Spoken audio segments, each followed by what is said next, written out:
하나님 말씀 보겠습니다. 은혜의 하나님 말씀은 마태복음 9장 우리 20절에서 22절 말씀이 되겠습니다. 은혜의 하나님 말씀은 마태복음 9장 우리 20절에서 22절 말씀이 되겠습니다. 제가 가지고 있는 성경은 신약 성경 13쪽입니다. 마태복음 9장 20절에서 22절 말씀, 우리 다 같이 말씀을 봉독하겠습니다. 12해 동안이나 혈루증으로 앓는 여자가 예수의 뒤로 와서 그 겉옷가를 만지니 이는 제 마음에 그 겉옷만 만져도 구원을 받겠다 함이라. 예수께서 돌이켜 그를 보시며 이르시되 딸아 안심하라, 내 믿음이 너를 구원하였다 하시니 여자가 그 즉시 구원을 받으니라. 아멘. 저는 오늘 마태복음 9장 20절에서부터 22절 말씀을 가지고 반드시 기적은 있다라는 제목의 말씀으로 은혜 받기를 간절히 원합니다. 우리가 아는 바 기적은 무엇이라고 생각합니까? 성경에는 아주 고맙게도 기적이라는 단어를 세 가지 단어로 분류해서 설명해 주고 있습니다. 첫 번째 단어는 바로 테라스라는 단어입니다. 이 뜻은 이적이라는 뜻이고 영어로는 원더, 그리고 더 나아가서 미라클이라는 기적이라고 부릅니다.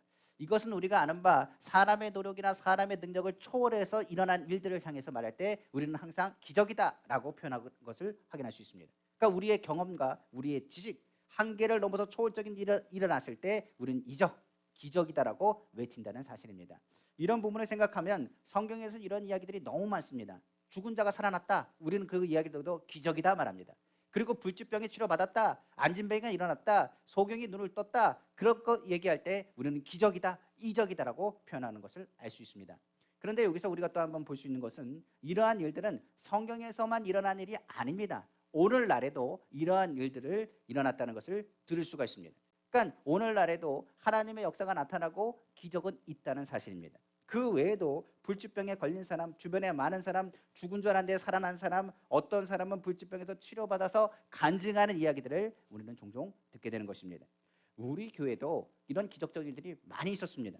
죽을 뻔했다가 살아난 일들이 얼마나 많습니까? 코로나로 죽는다고 말했는데 병원에서 판결됐지만 살아난 권사님, 그리고 목사님, 그리고 우리가 실명위기에 회복된 목사님, 가슴이 아프고 허리 통증이 회복된 권사님, 혈소판 수치가 떨어졌다가 고통 가운데 치료받는 권사님, 그 외에도 개인적인 간증들 한다고 한다면 아마 이 자리에 간증, 기적을 체험하지 않은 분들은 없을 거예요. 그러니까 마찬가지로 우리 교회에 와서 기적을 체험하거나 아니면 개인적으로 기적을 체험했던 일들을 많이들 목격하고 이야기했을 것입니다. 이런 일들을 기적, 아까 얘기한 테라스라는 단어를 쓰는데 바로 놀라운 일, 신기한 일, 이건 사람이 하는 것이 아니라 초월적인 존재가 했다, 하나님이 하셨다라고 선포할 때 이 기적이라는 단어를 사용한다는 것입니다.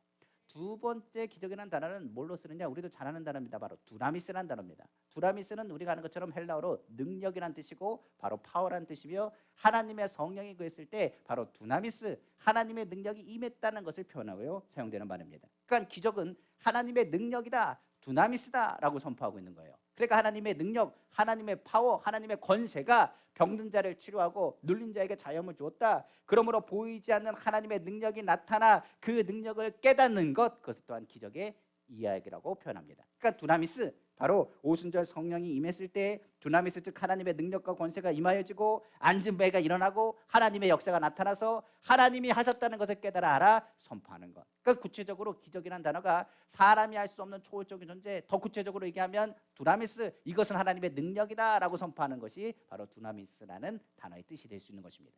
세 번째 기적이라는 단어의 뜻이 있는데 바로 세메뇰이라는 뜻이 있습니다. 이 뜻은 다른 것을 설명하지 않습니다. 바로 표적이라는 것을 말합니다. 바로 사인이라는 얘기죠.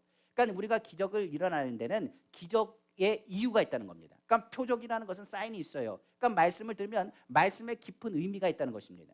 예를 들어서 나사로가 죽었습니다. 죽은 이유가 있습니다. 그런데 예수님께 가셔서 그를 살리셨습니다. 이를 통하여 무엇하게 했느냐? 나사로를 살리기 위함이 아니라 오히려 나사로는 예수 그리스도를 믿는 사람이지만 주변에 많이 믿지 않는 유대인들을 향하여 예수 그리스도가 누구인지 선포하기 위한 표적입니다. 그러니까 이 표적을 통하여 하나님 역사가 나타나는 거죠. 가나의 혼인잔치 물이 변도 그냥 단순히 물이 변해 포도주 된 사건이 아닙니다. 바로 예수님의 사역에 대한 사인이에요. 예수님께서 앞으로 하신 것이 무엇이냐? 죄인 된 우리가 의인이 되는 것, 물이 변하여 포도주 되는 것 똑같다. 하나님께서 말씀하신 것처럼 예수 그리스도가 이루실 일들에 대한 설명이 바로 이 표적입니다. 그래서 성경에 나오는 이 세메뇰이라는 단어는 바로 하나님께서 역사하신 그 단어의 뜻대로 하나님의 기적에는 무엇이 있다? 의미가 있다, 뜻이 있다는 것을 포함하여서 하나님의 뜻을 포함하는 기적이라고 표현하여 이야기하는 것입니다. 그래서 오병이의 기적에도 예수 그리스도가 생명의 떡인 것을 가리킨 것처럼 말씀을 묵상하고 묵상할수록 기적은 무엇 때문에 일어나냐? 하나님이 살아계심을 등장시키는 것이고 하나님이 하나님됨을 선포할 때 기적이 나타납니다. 그러니까 우리가 예수 이름으로 기도할 때 기적이 나타나는 것은 하나님께 영광이 되고 예수님이 생명의 주관이 되는 것을 선포할 때 이 기적의 역사가 나타난다는 사실입니다. 이를 통하여 오늘 우리에게 주신 메시지를 들어야 된다는 사실입니다. 자, 그럼 한번 본문을 보겠습니다. 본문을 보면 12의 혈루증 걸린 여인이 나옵니다. 이 혈루증은 쉽게 얘기하면 피가 계속적으로 쏟아져 내려가는 건데 그 질병으로 인하여서 그의 삶이 완전히 망가졌다는 사실입니다. 성경에는 혈루증 환자를 부정한 여인이라고 생각했습니다. 피를 흘리는 것 자체가 부정하다고 생각했기 때문에 그 여인이 입고 있는 옷부터 시작해서 그 여인이 손을 대는 것은 다 부정한 것이라 그러므로 바깥으로 나가면 안 됩니다. 그리고 가족들이 모여서 이야기할 수도 없습니다. 그리고 혈루증 걸린 여인은 말 그대로 부정한 여인이기 때문에 하나님의 성전에 가까이 갈 수도 없는 여자입니다. 그 여인이 그렇기 때문에 자신의 병을 치료받기 위해서 얼마나 노력했는지 모르겠습니다. 인간적인 방법으로 최선의 노력을 했습니다. 그러나 모든 일이 허사였다라고 성경은 기록하고 있습니다. 한번 보겠습니다. 마가복음 5장 26절이죠. 많은 의사에게 많은 괴로움을 받았고 가진 것도 다 허비하였으므로 아무 효험이 없고 도리어 더 중하여졌던 차에 이렇게 되어 있습니다. 그러니까 점점 심해지고 어려운 가운데 있었다라고 성경은 말하고 있습니다. 그때에 예수님에 대한 소문이 들리기 시작합니다. 그리고 예수님을 만나면 치료받는다는 이야기를 듣게 됩니다. 그리고 예수님을 사모하게 됩니다. 성경에 보면 예수님을 믿었다고 말했고 예수님의 옷자락을 잡았다고 말합니다. 그리고 삶이 회복되고 영혼이 소생되고 치료받았다라고 말씀하고 있습니다. 이 표적의 사건에는 그 과정들이 있습니다. 그러므로 오늘 이 과정을 먼저 살펴보길 원합니다. 성경에 말하기를 믿음은 들음에서 나며 그리고 그 말씀을 통해서 소원과 꿈 그리고 그것을 믿음으로 만들어 간다라고 성경 기록하고 있습니다. 혈루증 여인이 예수님의 소문을 듣습니다. 예수 그리스도의 치료하셨다라는 그 말이 처음에는 들렸을 때 아마 반신반의했을 거예요. 그리고 나서 그가 노력했을 겁니다. 의사도 찾아갔을 겁니다. 그런데 결론 나온 게 뭐냐면 인간적인 방법으로 해결할 수 없다. 그런데 들리는 소문에 예수님이 소문이 들리기 시작하고 예수님이 치료된다는 소문이 들리기 시작하고 예수님을 만나면 치료받는다는 소리를 듣기 시작합니다. 처음에는 조그만 소리였지만 그 소리가 뭐합니까? 자신이 의지할 수 있는 분이 예수님밖에 없다는 걸 깨닫는 순간에 그 소리는 크게 들립니다. 그때부터 예수님의 소문에 귀를 기울였습니다. 절망과 부정적인 생각 가운데 예수님에 대한 이야기 자체가 그의 머릿속에 조금씩 크게 나타난다는 것입니다. 많은 사람들은 예수님의 소문이 그냥 뜬 소문이라 여길지 모릅니다. 그러나 그 여인에게 있어서는 예수님만이 유일한 희망이었다라고 기록되어 있습니다. 병든 자의 치유 소문 그리고 소식을 들을 때마다 그 마음 가운데 예수 그리스도를 만나면 자신의 병도 치료받겠다는 확신을 갖기에 충분하고 그 가운데 예수님을 만나기를 꿈꾸고 기다렸다는 사실입니다. 그때 기적같이 누가 지나간다는 소문이 들리냐? 예수님이 그 고을을 지나가신다는 소문을 그의 귀에 듣게 되었다라고 성경 말합니다. 그래서 듣는 것이 굉장히 중요합니다. 근데 문제가 발생하죠. 바로 환경적인 문제가 그의 믿음을 한 번 더 꺾습니다. 우리가 아는 것처럼 이 여인은 누구라고요? 혈루증 걸린 여인입니다. 감히 사람 앞에 등장할 수가 없어요. 아까 얘기했습니다. 피를 흘리는 사람, 혈루의 근원이 있는 사람은 어떻게 합니까? 부정한 여인이라 다른 사람 근처에 가면 안 됩니다. 그러니까 어떻게 보면 예수님 앞에 가려면 수많은 군중이 에워싸고 있을 텐데 그들 앞에 당당히 서서 나가야 됩니다. 거기다 아까 얘기했죠. 피를 쏟는다고요. 피를 많이 쏟아부으신 분들은 알겠지만 빈혈이 엄청나게 심합니다. 그러니까 피를 쏟다 보면 이것도 한두 해가 아닙니다. 12년 동안 피를 쏟았습니다. 그러니까 살아있는 것 자체가 어떻게 보면 기적입니다. 그런데 그가 살아서 예수님을 만나겠다는 의지를 가지고 기다리는데 피를 얼마나 쏟았겠습니까? 많은 시간을 쏟았다고 한다면 그가 아마 일어서서 걷는 것 자체가 불가능했을지 모릅니다. 그러니까 예수님이 앞에 지나가시는데 나 예수님 꼭 만나야겠는데 사람들을 뜯고 가는 자신감도 없고 그리고 더 나아가서 몸이 마음대로 움직여주지 않는 거예요. 이때 이 여인이 뭘 했을까요? 이 여인이 다른 거 한 거 없습니다. 중요한 것은 예수님의 소문을 들었다고 했죠. 우리도 똑같습니다. 이런 환경적인 부분이 반드시 있거든요. 그때는 말씀을 어떻게 했느냐? 다시 되새김질하는 것이 중요합니다. 여기서 얘기하는 것은 말씀을 되새김질한다는 것은 간절히 기도한다는 표현 그리고 더 나아가서 말씀을 묵상한다는 것을 의미합니다.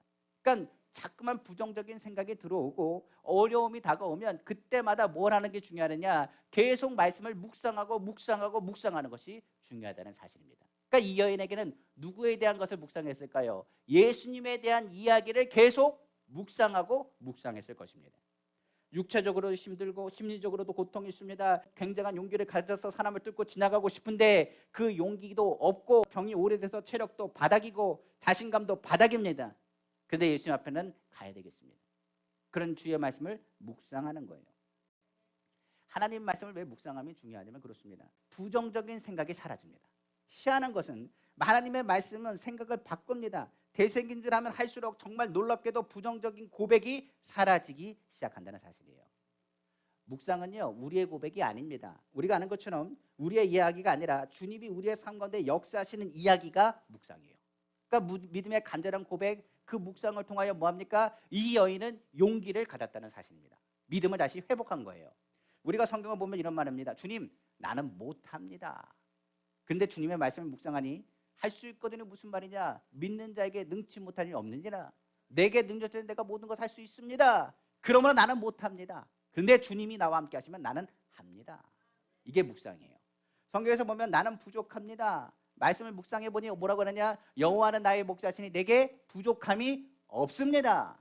한마디로 얘기하면 나는 부족한데 주님은 풍성하십니다. 주님이 나를 채워주십니다. 나는 힘이 없고 약합니다. 그런데 주님이 나를 통하여 역사하시고 채우시니 나는 부족함이 없습니다. 이렇게 고백하게 됩니다. 우리가 아는 것처럼 아무도 나를 돕지 않습니다. 나는 연약합니다. 그런데 주님의 말씀을 묵상합니다. 그런데 주님께서 나에게 말씀하셨습니다. 여호와께서 나를 도우시겠다. 나를 돕는 자가 되시겠다. 나를 도와주시고 일으켜 주신다. 말씀하셨습니다. 그러니까 말씀 묵상이 여기에 있어요. 나는 안 되는데 말씀을 계속 묵상하고 되새김질하면 할수록 뭐가 되느냐? 그 말씀이 나로 하여금 힘과 능력이 돼서 다시 일어나게 만들어주는 것입니다. 혈루증 여인이 하나님 말씀, 예수님에 대한 그 소문을 묵상하기 시작합니다. 예수님 만나면 난 치료받을 수 있어. 힘을 내야 돼. 예수님이 나와 함께 하신다고 말씀하신 힘을 내야 돼. 그래, 예수님께서는 말씀하실 때 부정한 사람과 그리고 죄인들과 친구라고 하셔서 내가 혈루증이 있고 부정할지 모르겠지만은 예수님은 나를 죄인을 의인을 만들어 온 게 아니라 죄인을 만들어 오셨고 가난한 자, 약한 자, 부족한 자를 위해서 오셨어. 그러므로 예수님을 날 만나 주실 거야. 예수님이 나를 붙잡아 주실 거야. 내가 힘을 내야 돼. 하나님 나에게 힘을 주십시오. 내가 오늘 예수님을 만나고자 합니다라고 그가 되새김질하면서 힘과 용기를 가졌다는 사실입니다. 하나님의 말씀은요, 하나님 약속입니다. 그러니까 주님이 도와준다는 그 약속의 말씀을 붙잡고 그는 어떻게 하냐? 간절하게 그 말씀을 의지해서 나아가기 시작한 겁니다. 우리가 성경을 통해서 아는 것처럼 베드로가 그랬잖아요. 물고기를 한 마디 잡지 못했습니다. 그런데 예수님께서 뭐냐? 그물을 던지라고 말했습니다. 깊은 곳으로. 그때 베드로가 뭐라고 얘기하느냐? 내가 잡은 건 하나도 없지만은 무엇을 의지해서요? 말씀을 의지해서 그물을 던지겠다고 말했습니다. 그러니까 말씀을 의지한다는 것은요, 사람에게 어떤 능력을 주냐? 초월적인 힘을 줍니다. 한마디로 말해서 하나님의 말씀으로 난 할 수 있다는 믿음을 가지고 다시 부정적인 생각에 다가가지 못하도록 주님께 맡기기 시작합니다.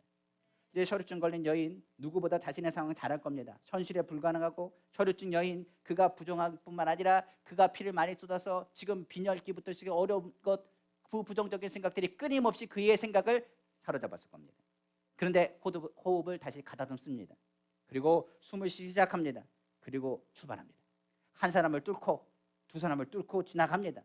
어느 순간 자신의 목표가 병치료가 아니라 예수님이 되었습니다. 그리고 나서 예수님 근처로 거의 다 다가가기 시작합니다. 그리고 나서 그 마음에 어떻게까지 믿음이 자라기 시작하느냐? 사람을 뚫고 지나가면서 뚫리네 지나가면서 어떤 믿음을 갖게 되느냐? 이제 내가 예수님의 옷자락이라도 잡아도 내가 낫겠다는 믿음을 갖게 되는 것입니다. 그리고 나서 그 고백과 같이 그 여인이 예수님의 옷자락을 잡습니다. 그러자마자 성경은 말하기를 혈루의 근원이 끊어졌다. 성경은 말하고 있어요. 성경은 예수님의 능력이 나갔다라고 표현합니다. 여기 능력이 나갔다는 건 뭐라고요? 두나미스, 주님의 능력이 나타났다라고 성경 기록한 것입니다. 누가복음 8장 44절 46절입니다. 예수의 뒤로 와서 그의 옷가에 손을 대니 혈루증이 즉시 그쳤더라. 예수께서 이르시되 내게 손을 댄 자가 누구냐 하시니 다 아니라 할 때에 베드로가 이르되 주여 무리가 밀려들어 미나이다. 예수께서 이르시되 내게 손을 댄 자가 있도다. 이는 내게서 능력이 나간 줄 알미로다 하신대. 이렇게 얘기하고 있어요. 그러니까 성경에서 뭐니 그 자리에 많은 사람들이 예수님께 손을 댔습니다. 그러니까 베드로가 말합니다. 많은 사람이 예수님께 손을 댔는데 누구를 얘기하십니까? 어떤 사람이 손댔다고 얘기하면 어떡합니까? 라고 베드로가 말한 거예요. 그런데 성경은 말합니다. 내 능력이 흘러갔다라고 말씀하시면서 성경엔 치료받은 여인이 혈루증에 걸렸다가 12일 만에 나음받는 이 여인만을 기록하고 있습니다. 그러니까 많은 사람들이 예수님의 손을 댔는데 이 여인만을 치료받았더라 성경은 말하고 있어요. 이처럼 말씀의 되새김질은 장막도 뚫고 그 믿음에 치료받을 믿음을 갖게 된다라고 성경은 말하고 있습니다. 그러니까 하나님의 능력은 어디에 있다고요? 바로 주님을 향한 간절한 믿음 가운데 있는 겁니다. 그 환경에 장벽이 있으면요 되새김질을 하세요. 그리고 하나님 말씀을 계속적으로 묵상하는 것이 굉장히 중요합니다. 그리고 나면 그 말씀이 머물러야 되겠죠. 누가복음 8장 47절에 이 여자 행동을 한번 보십시오. 여자가 스스로 숨기지 못할 줄 알고 떨며 나와서 엎드려 그 손댄 이유와 곧 나은 것을 모든 사람 앞에서 말하니 성경은 말하고 있습니다. 그러니까 예수님께서 만나기 전에 저는 혈루증 걸린 여인입니다. 그리고 나는 12해 동안 혈루증의 근원이 끊어지지 않아서 많은 의사를 살아갔습니다. 많은 돈도 썼습니다. 그런데 인생에서도 많은 노력을 했지만 아무것도 되지 않았습니다. 그런데 예수님에 대한 소문을 들었습니다. 예수님의 소문을 듣고 내가 그것에 믿음을 가졌습니다. 그리고 예수님의 옷자락을 잡기만 해도 내가 나을 거란 믿음을 갖게 되었습니다. 그리고 예수님의 옷자락을 잡았습니다. 그리고 예수님께서 나의 병을 치료하셨습니다라고 이야기합니다. 그 순간 즉시 혈루의 근원이 말랐다라고 이야기하고 많은 사람들에게 이야기하며 예수님 앞에 자신의 이야기들을 하기 시작합니다. 그때 예수님께서 말씀하십니다. 바로 마가복음 5장 34절입니다. 예수께서 이르시되 딸아 내 믿음이 너를 구원하였으니 평안히 가라. 내 병에서 놓여 건강할지어다. 여기서 얘기한 것처럼 내 영혼이 구원을 받았다. 평안해라. 그리고 이제 건강하다라고 예수님께서 증거하시는 장면으로 이 혈루증 걸린 여인의 이야기가 마치게 됩니다. 자, 여기서 우리는 다시 한번 기적에 대한 부분들을 봐야 됩니다. 첫 번째, 이 여인이 느꼈던 기적은 다른 것이 아닙니다. 기적은 첫 번째가 되는 건 뭐냐? 생각의 변화입니다. 병에는요 효자도 없습니다. 오래된 병은 효자도 없어요. 그리고 장사도 없습니다. 거기다가 성자도 없습니다. 마찬가지로 병이 오래되면요 그 생각은 부정적일 수밖에 없습니다. 혈루증 여인은 정신적, 육체적 고통 속에 견디지 못하고 죽음 직전 가운데 있는 사람입니다. 그 사람은 절망입니다. 죽을 날만 생각했던 사람입니다. 희망이라는 생각은 전혀 갖지 못했던 사람입니다. 근데 그 사람이 생각이 바뀌었다는 사실입니다. 우리가 하는 것처럼 그 일은 결코 쉬운 일이 아닙니다. 사람의 생각은요 90% 이상이 부정적입니다. 늘 부정적이에요. 한번 생각해 보십시오. 제가 신문을 펴보면 제1명 기사에 긍정적인 기사 난 걸 제가 본 적이 거의 없습니다. TV를 틀어보면요 좋은 얘기가 안 나오고 안 좋은 얘기들만 많이 나옵니다. 우리나라 앞날이 어떻게 그리고 코로나로 인하여 어떤 상황이 올 것인가 눈앞이 깜깜하다는 이야기들만이 기사에 나옵니다. 그러니까 우리가 사는 생각은요 그렇습니다. 뉴스만 그렇습니까? 아닙니다. 컴퓨터를 켜든 뉴스를 인터넷으로 보든 스마트폰을 켜든 TV를 보든 부정적인 정보들이 얼마나 많이 우리 가운데 엄습해 온지 모르겠습니다. 그러니까 가만히 있어도요 사람들은 어떻게 되냐 부정적일 수밖에 없게 되어 있습니다. 그러니까 이 생각을 바꾼다는 건 어려운 일입니다. 혈루증 걸린 여인을 생각해 보십시오. 아침에 일어날 때부터 부정적인 일들이 얼마나 많겠습니까? 혈류가 끊어지지 않습니다. 가족들은 뭐합니까? 피합니다. 그의 옷은 늘 부정하기 때문에 빨아야 됩니다. 그리고 그가 했던 모든 것 가운데 먹는 것, 입는 것, 모든 것조차도 지금 상황에서는 어렵습니다. 그럼 부정적인 생각이 안 들을 수가 없죠. 죽을 날만을 기억하고 기다리는 절망감이 그 가운데 엄습했을 겁니다. 근데 그 생각이 바뀌었다는 거예요. 그게 기적이라는 겁니다. 성경은 말합니다. 마귀의 공격이 부정적이라. 영적인 부정적인 공격이 그 여인을 치었을 것이고 꿈도 그리고 희망도 사라지게 하고 죽음을 기다리는 처지로 만들었을 것이라. 그게 부정적인 생각이에요. 이 부정적인 생각 혈루증뿐만이 아닙니다. 모든 병든 자들 동일하게 이 부정적인 생각을 갖는다는 사실입니다. 마귀가 항상 얘기합니다. 병든 자 옆에 있다라고 얘기합니다. 그냥 병들면 병들지 무슨 마귀가 병든 자 옆에 있냐고 말하는데 그러지 않습니다. 병에 걸리면 마귀는 부정적인 얘기를 하게 되어 있답니다. 생각에 내가 이거 먹고 잘못되는 거 아니야. 내가 이 병 때문에 죽는 거 아니야. 그 부정적인 생각이 엄습한다는 이야기입니다. 생각을 부정적이게 하는 것은요 나의 의지와 상관이 없습니다. 나는 긍정적으로 살고 싶은데 자꾸만 부정적인 데이터가 계속 들어오니 정보가 들어오니 부정적일 수밖에 없습니다. 마귀는 끊임없이 우리 생각 가운데 나는 무능하다, 바보 같다, 살 이유가 없다, 삶의 의미를 무너뜨리려고 했습니다. 성경은 그런데 이렇게 말합니다. 예수께서 하나님께서 예수님에게 성령과 권능을 기름 붓듯 하심에 저가 두루 다니시며 착한 일을 행하시며 마귀에게 눌린 모든 자를 치료하셨다라고 성경은 말합니다. 그러니까 마귀가 쫓겨나가면 부정적인 생각이 긍정적인 생각으로 바뀌고 병에 들었다 할지라도 그 병이 어떻게 되느냐? 긍정적인 생각 가운데 하나님의 치료의 능력의 통로로 치료받게 되는 것입니다. 베드로전서 5장 8절에 근신하라 깨어라 너희 내적 마귀가 우는 사자같이 두루다니며 산길자를 탔는다고 성경은 말합니다. 요한복음 10장 10절에 도적이 오는 것은 도적질하고 죽이고 멸망시키는 것뿐이요 내가 온 것은 양으로 생명을 얻게 하고 더 풍성히 얻게 하려는 것이라고 성경은 말하고 있습니다. 그러니까 한마디로 말하면 예수님은 생명을 주시고자 주님의 말씀을 우리에게 선포하게 하셨습니다. 그러니까 말씀을 들으면 어떻게 되느냐? 우리가 하는 것처럼 부정적인 생각이 긍정적인 생각으로 바뀌어주는 통로가 되는 것이 무엇이냐? 주님의 말씀이라고까지 성경은 기록하고 있습니다. 성경에 보면 예수님께서 베데스다 연못가를 지나가셨는데 38년 된 환자를 만났습니다. 그 환자에게 말합니다. 내가 무엇 하기 원하느냐 말했더니 이 환자가 뜨끔없이 말하는 것을 낫기를 원합니다라고 얘기하지 않습니다. 뭐라고 얘기하느냐 이렇게 얘기합니다. 내가 그 연못가에 들어가면 치료받을 수 있는데 딴 사람이 연못가에 먼저 들어가서 나 포기했습니다. 누가 나를 넣어주는 사람도 없습니다 하면서 신세한탄하기 시작합니다. 그때 예수님께서 뭐라고 말씀하시냐 아십니까? 다른 말씀 안 하시고 이렇게 말씀하십니다. 내가 낫고자 하느냐 묻습니다. 병자가 당연히 낫고자 하는 마음은 당연한 마음이죠. 그런데 이 38년 된 사람은 병이 오래됐습니다.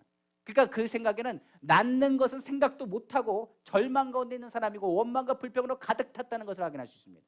그러니까 예수님이 낫고자 하느냐라는 말은 그의 생각 가운데 다시 희망을 갖는 거예요. 무슨 희망이요? 나도 나을 수 있다는 희망의 음성을 듣는 겁니다. 예수님께서 말씀하십니다. 내가 낫는 것을 꿈꾸느냐고 묻는 거예요. 내가 낫느냐고 소원하느냐고 묻는 겁니다. 다시 낫고자 하는 소원과 꿈을 가지라고 선포하는 거예요.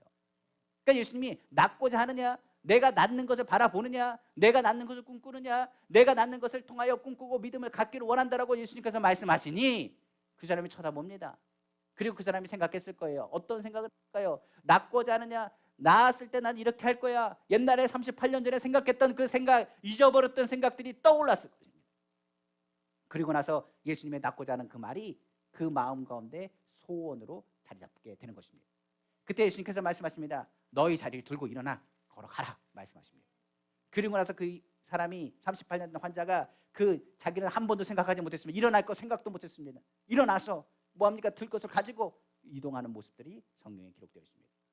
오늘 분명히 말씀하고 있는 거예요. 예수님께서 먼저 기적이 일어나기 위해서는 우리의 생각을 바꿔야 됩니다. 하나님의 말씀은 씨앗입니다. 그런데 마음의 밭이 바뀌지 않으면 어떤 씨앗이 들어가도 말씀이 들어가도 그 마음의 씨앗을 받지 못해서 자랄 수가 없습니다. 마찬가지로 하나님 말씀이 없으면 아무리 좋은 밭이라고 해도 하나님의 역사가 나타나지 못합니다. 그냥 밭을 놔두면 그 밭은요 좋은 밭이 될 수 없습니다. 밭은 계속 갈아엎어야 됩니다. 하나님의 말씀으로 계속 갈아엎고 하나님의 말씀으로 심겨지면 30배, 60배, 100배의 기적의 역사가 나타나게 되는 것입니다. 그러니까 혈루증 걸린 여인이 했던 첫 번째는 뭐라고요? 예수의 소문을 듣는 거예요. 주님의 말씀을 듣는 것이 바로 기적입니다. 그럼 두 번째로 성경은 말합니다. 이 여인에게 기적은 무엇이냐? 바로 예수님의 옷자락을 잡았다는 것이 또한 기적입니다. 혈루증은 부인병입니다. 자궁 출혈로 피를 흘리는 병을 의미합니다. 성경에는 부정한 여인이라고 말하고 이 여인은 밖에 나와서 수많은 사람들을 뚫고 지나간다는 것이 불가능한 것을 알았습니다. 그러니까 그 여인이 이 군중들을 뚫고 지나간다는 것 자체가 기적인 겁니다. 저는 그래서 이 말씀 보면서 야, 이 여인 대단하다. 뒤로 물러나지 않고 목숨 걸고 예수님께 나아간 것이다. 이것이 기적을 불러일으켰다라고 해서 이제 설교를 했습니다. 그런데 말씀을 좀 되새김질 더 해봤어요. 성경에 보면 이 여인이 예수님을 옷자락을 잡은 건 기적입니다. 마찬가지로 사람들 군중을 뚫은 건 혈루증 걸린 여인, 비리비리하고 빈혈기가 있고 움직이기 서 있는 것처럼 힘든 여인이 예수님 옷자락을 잡았더라. 야, 이거 기적이다. 정말 이런 기적이 어디 있겠느냐라고 얘기할지 모르겠어요. 그런데요, 성경을 자세히 보다 보니까 이 여인이 군중을 뚫고 예수님 옷자락을 잡은 게 아니라 예수님이 이 여자 근처로 지나가신 거예요. 이제 이해가 가시죠? 제가 성경 보다 보니까 나오더라고요. 예수님께서 이 여인이 달려가가지고 예수님 옷자락을 잡은 게 아니라 예수님께서 군중을 뚫고 뭐합니까? 이 여인 있는 대로 지나가시고 뭐합니까? 이 여인이 혹시나 나를 못 만지고 나를 못 만날 것 같아서 옷자락을 어떻게 합니까? 잡을 수 있게 만드신 거예요. 사람이요, 한계가 있습니다. 못하는 건 못해요. 근데 그 못하는 걸 누가 아십니까? 주님은 아세요. 그러니까 내가 주님을 찾아간 게 아니라 주님이 찾아오신 거예요. 내가 예수님 앞에 달려갔다고 생각하고 뚫고 내가 주님의 옷자락을 잡았다고 생각했는데 그게 아니라 예수님의 옷자락을 잡을 수 있도록 예수님께 그 자리를 지나가신 겁니다. 성경을 보면 이런 얘기 많습니다. 보아스 얘기 아시죠? 보아스가 어떻게 합니까? 룻이 뭐합니까? 그 먹을 수 있도록 그 하인들에게 시킵니다. 다른 얘기하지 않고 일부러 뭐합니까? 볼이나 이런 거를 많이 마타게 뿌려놓고 가라 그래요. 많이 주울 수 있도록. 그 여인이 많이 취할 수 있도록. 마찬가지로 그렇습니다. 지금 이 혈우증 여인이 뭐 할 수 있도록요? 예수님의 옷자락을 잡을 수 있도록. 예수님은 그 당시에 슈퍼스타입니다. 말 그대로 예수님이 거하는 곳에 많은 군중들이 모인다고요. 많은 군중들이 모이는데 그 여인이 어떻게 예수님 앞에 갈 수가 있습니까? 불가능합니다. 우리도 그렇게 고백하잖아요. 우리가 예수님 앞에 어떻게 나아갑니까? 불가능하다고요. 그런데 예수님이 다가오셨다니까요. 성경에 이런 부분이 많이 있죠. 예수님 만날 것을 기대할 때 예수님은 그 지역을 지나가신 것입니다. 삭개오를 만나기 위해서 여리고를 지나가셨던 것처럼 사마리아 여인을 만나기 위해서 사마리아 지역을 지나가야 하겠는지라 사마리아 지역 안 지나가는데 유대인들은 안 갑니다. 그런데 내가 그것을 꼭 지나가야겠다라고 말씀하신 것처럼 이 믿음 있는 여인을 만나기 위해 예수님이 그 고를 지나가신 거예요. 성경을 보면 예수님이 다가가는 여인에게 더욱 가까이 예수님이 다가오시는 것을 확인할 수 있습니다. 예수님 앞에 나간 게 그가 아니라 바로 예수님이 그 근처로 다가가신 거예요. 성경을 보면 삭개오를 부르신 것이 누구래요? 삭개오가 예수님 불렀습니까? 아닙니다. 예수님이 삭개오를 부르셨어요. 사마리아 여인을 만났는데 사마리아 여인에게 먼저 말을 거신 분이 누굽니까? 사마리아 여인이 아닙니다. 오히려 예수님이 먼저 말을 거니 사마리아 여인이 말합니다. 당신은 유대인이고 나는 사마리아인데 어떻게 해서 나에게 말을 겁니까? 라고 물었던 여인이 사마리아 여인이에요. 본문의 옷자락을 잡을 수 있도록 다가가신 분 누구시겠어요? 예수님이십니다. 옷자락을 잡는 것은 우리가 아는 것처럼 도움을 청하는 것입니다. 저는 기도가 잘 안 되면 손을 펴서 전에도 얘기했습니다만 기도하다가 옷자락을 잡는 듯이 꾹 움켜잡습니다. 야곱이 뭐합니까? 하나님의 사자와 씨름한 것처럼 씨름했을 때 뭐합니까? 하나님 나에게 복 주시지 않으면 안 됩니다. 내게 은혜를 내려 주십시오. 외치고 매달렸던 것처럼 우리가 주님의 옷자락을 잡고 기도할 수 있도록 은혜를 베푸시는 거예요. 그럼 오늘날 예수님의 옷자락은 뭐가 되겠습니까? 바로 예수님의 십자가가 됩니다. 우리가 아는 것처럼 예수님의 십자가를 단단히 붙잡으라고 말합니다. 성경은 예수님의 십자가를 하나님의 능력이라고 성경은 표현하고 있습니다. 고린도전서 1장 18절에 십자가의 도가 멸망하는 자에게는 미련한 것이요 구원을 받은 우리에게는 하나님의 능력이라라고 성경은 말씀하고 있기 때문에 그렇습니다. 몸이 아프고 괴롭고 슬플 때 하나님은 눈에 보이지 않습니다. 우리가 예수님을 어떻게 만납니까? 그러나 오늘 하나님 말씀을 통해서 교회를 통하여 예수 그리스도의 십자가를 통하여 예수 그리스도를 바라보고 주님의 십자가를 붙잡으면 주님께서 역사하시는 것입니다.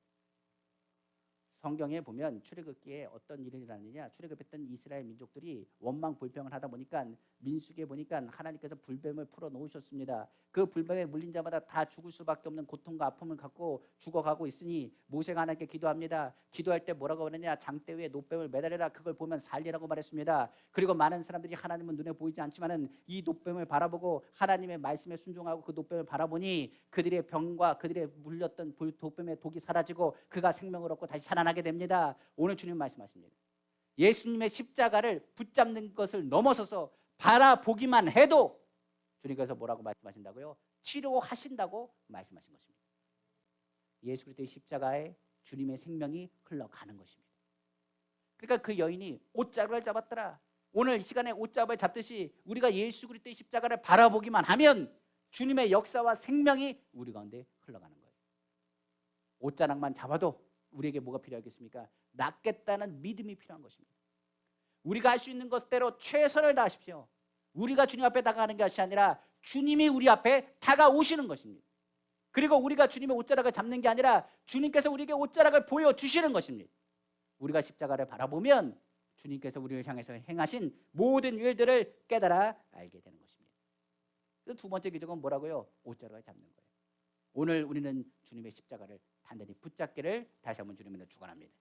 마지막으로 이 여인에게 기적은 뭘까요? 혈류증 걸린 이 여인에게 기적은 걸어 다니기만 해도 누굴 나타내느냐? 하나님의 아들인 예수 그리스도를 나타내는 증거가 됐다는 사실이에요.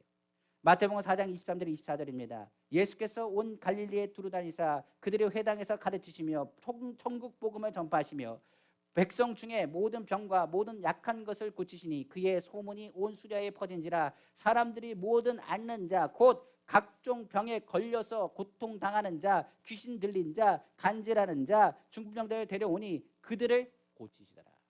여기 본문에 보면 뭐가 나오느냐? 천국 복음이라는 게 나옵니다. 하나님 나라가 있다고 백날 얘기해도요 사람들 안 믿습니다. 아이고 어떻게 하나님 나라가 어떤 데인지 물어봅니다. 그때 예수님께서 말씀하십니다. 가난한 자가 부유하게 되고 눈먼 자가 보게 되고 눌린 자가 자유함 얻는 것, 이를 통하여 자유의 날 희년 바로 은혜를 선포하는 것, 이를 통하여 하나님 나라를 볼 것이라고 말씀하셨습니다. 그러니까 천국 복음의 말씀을 선포하신 후에 뭘 얘기하느냐? 병든 자를 치료하시기 시작합니다. 그리고 눌린 자가 자유함 얻기 시작합니다. 귀신이 쫓겨나가기 시작합니다. 그리고 그 사람들을 보게 됩니다. 그 사람들이 돌아다닙니다. 그런 많은 사람들이 뭘 생각하는지 아십니까? 그 사람을 치료하신 예수님, 그리고 예수님께서 말씀하신 하나님 나라를 생각하게 됩니다. 성경에 아까 쌓인 얘기했죠. 나사로가 죽었습니다. 많은 사람들이 그 죽음에 대한 것을 봤습니다. 그런데 나사로가 다시 살아났습니다. 성경에 말합니다. 뭐라고 얘기하느냐? 나사로를 살리기 위해서 나사로 있는 곳으로 가신 게 아닙니다. 예수님이 가신 이유는 많은 사람들에게 생명의 주관자가 누구신 것을 그들로 하여금 보게 하시고 하나님 나라가 있다는 것과 그리고 예수 그리스도가 부활하실 것을 그들로 하여금 보여주신 사건이라고 기록되어 있습니다. 에스겔 골짜기에 뼈들이 말려 있는 것들을 하나님께서 에스겔에게 보이셨습니다. 에스겔에게 이렇게 말합니다. 저들이 살아 일어나겠느냐? 에스겔이 인간적인 눈으로 봤을 때는 뼈들이 가득 차 있는데 죽은 뼈들이 어떻게 살아납니까? 라고 반문할 수 있습니다. 그런데 그는 이렇게 얘기합니다. 하나님, 뼈들입니다. 죽었습니다. 죽어 썩어서 뼈밖에 남지 않았습니다. 안 됩니다. 그러나 하나님은 하실 수 있습니다. 하나님의 말씀은 됩니다라고 에스겔이 말합니다. 그러자 하나님께서 이렇게 말합니다. 그 뼈들을 향하여 말을 해라 말씀하십니다. 에스겔서 37장 9절에 10절입니다. 또 내게 이르시되 인자야 너는 생기를 향하여 대언하라. 생기에게 대언하여 이르기를 주 여호와께서 이같이 말씀하시기를 생기야 사방에서부터 와서 이 죽음을 당한 자에게 불어서 살아나게 하라 하셨다 하라. 이에 내가 그 명령대로 대언하였더니 생기가 그들에게 들어가매 그들이 곧 살아나서 일어나 서는데 극히 큰 군대더라. 성경은 말하고 있는 것입니다. 이 혈루증 걸린 여인은 돌아다닙니다. 그러자마자 많은 사람들이 얘기할 겁니다. 어떻게 치료받았습니까? 예수님이 치료받았습니다. 예수님 만났더니 치료되었습니다. 그리고 더 나가서 말합니다. 예수님이 하신 말씀에 거짓이 없습니다. 예수님 말씀은 다 진리입니다. 맞습니다. 예수님이 도대체 무슨 말씀했습니까? 저는 이제 예수님을 생각하며 하나님 나라 위에 살 겁니다. 이 여인을 통해서 많은 이들이 예수님을 믿었다는 사실입니다. 우리가 하는 것처럼 우리는 그리스도의 증거요 편지요 향기라고 말합니다. 주변 사람들이 예수 그리스도를 믿게 하는 것, 그건 기적입니다. 오늘 우리가 예수 믿는 것 기적입니다. 그런데 내가 만난 주님을 통하여 다른 사람이 예수 그리스도를 만나게 됐다면 그것 또한 기적이 되는 것입니다. 말씀을 마치겠습니다. 문제 해결자는 예수님입니다. 주일날 설교할 때 예수님의 얘기를 제가 많이 하는 이유가 있습니다. 예수님만이 우리의 희망입니다. 예수님만이 치료자가 되십니다. 예수님만이 우리의 모든 문제를 해결하실 분인 것을 믿기 때문입니다. 오늘 우리는 십자가를 바라봅니다.